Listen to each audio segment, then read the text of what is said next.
you will always be left with what you came here with, which is the passionate blueprint of your authentic self-expression found in your heart, my man. That is the journey. The journey isn't to stack your bank account or to stack toys.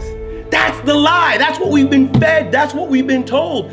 That is a byproduct of one of two things. Either lying to yourself and lying to the world and sacrificing your soul so that you can have those things, hoping that they will bring you joy and pleasure, or living authentically. And when you live authentically, those things will either be added to you because that's a part of your path, or they won't.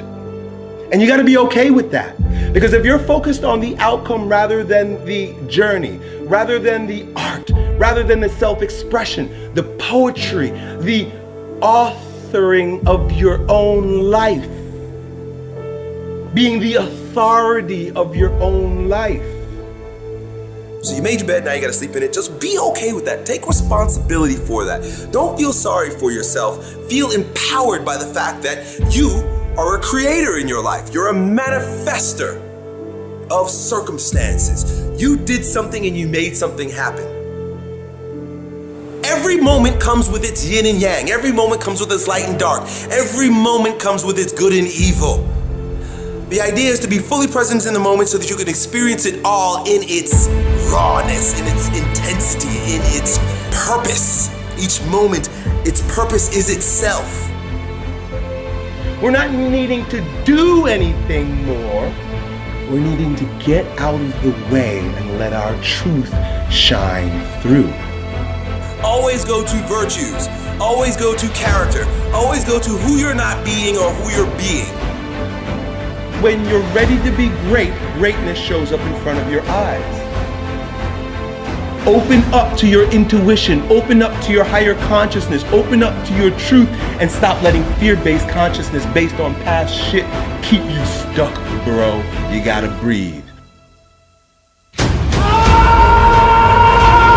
Feel the pain happening in your legs as you rep out one more squat. Because it'll be all the more pleasurable when you reach the inevitable other end of the spectrum where you're laying in your hammock, sipping on a protein shake. Boy, I really went hard. I really went hard on that set. I really went hard in that relationship. I really went hard in school. I really went hard in my career. I really went hard in life. Go hard and die hard. I want to feel life. That's why I'm not afraid of pain. That's why I'm not afraid to take risks. Because I'm crazy about life. I love the rain. I love the elements. I love the way it feels on my body, man. When I see people afraid of the rain, I say, boy, you're afraid of life. There is a self-destructive side of yourself.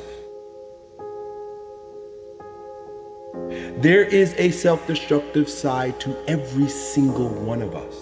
You can't be here without a shadow.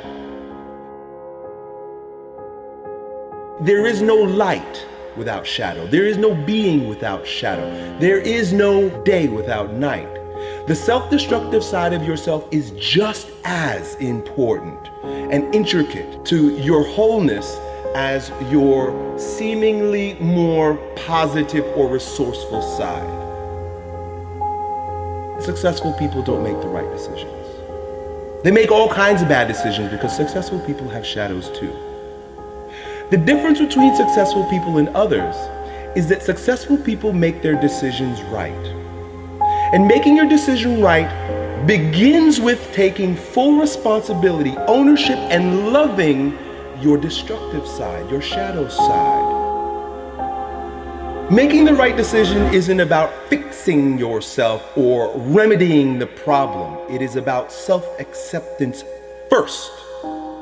When you can fully accept your shadow and all the things in them, they no longer manipulate you from the dark side, from your ignorance, from your unconscious.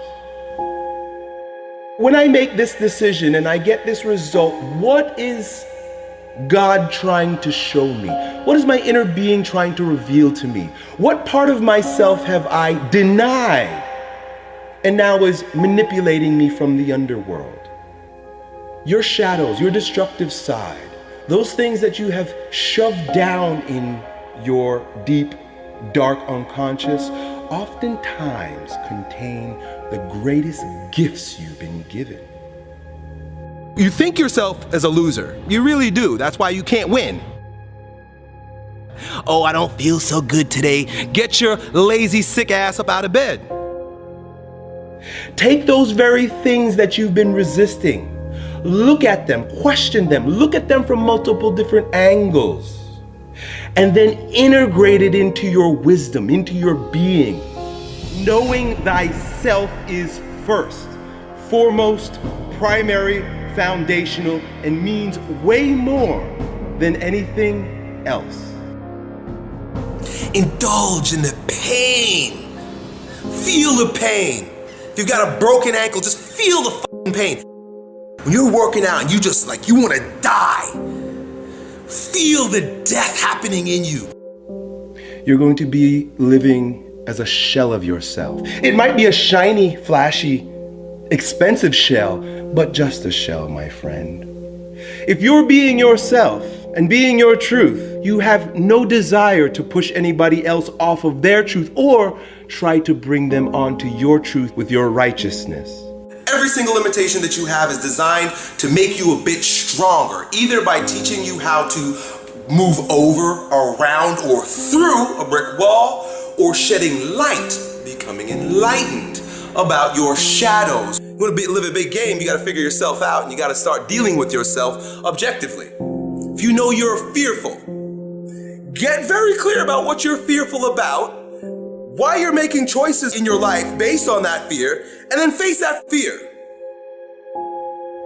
It is never our job to get anyone else to believe in, trust, or accept our stance. It's never our job to be right. It is always our job to be true. Love your destructive side. Accept your destructive side. Remember that it is equal in part to your light side, and it will always be there. Now, we live in a world that causes us, forces us, conditions us to look outside ourselves for answers. This is normal and natural based on the conditioning we've received. Meaning that where I stand is never good enough because I need reference for that to be validated. I need, like you say, relationships, friends, family, school, and work. I need other people, other circumstances, other reflections to show me my worth. This is the fall of man. This is where we lose ourselves, and this is where we get knocked off of our ground, my man. If those bad memories come and you notice that an anxiety rises in your belly and chest, then the time is now to do something physically to expel it, to exercise it. When you see greatness in anyone, what you're seeing is your own self-power personified right before your eyes. I am you, you are me. Together we rise.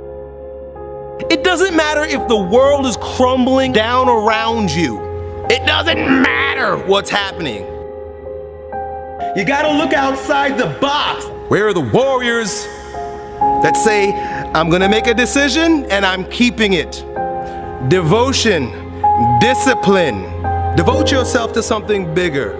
Be decisive about what you're gonna do. Say, I'm gonna do it and that's it. And then be disciplined about getting it done every single day, whether you feel like it or not.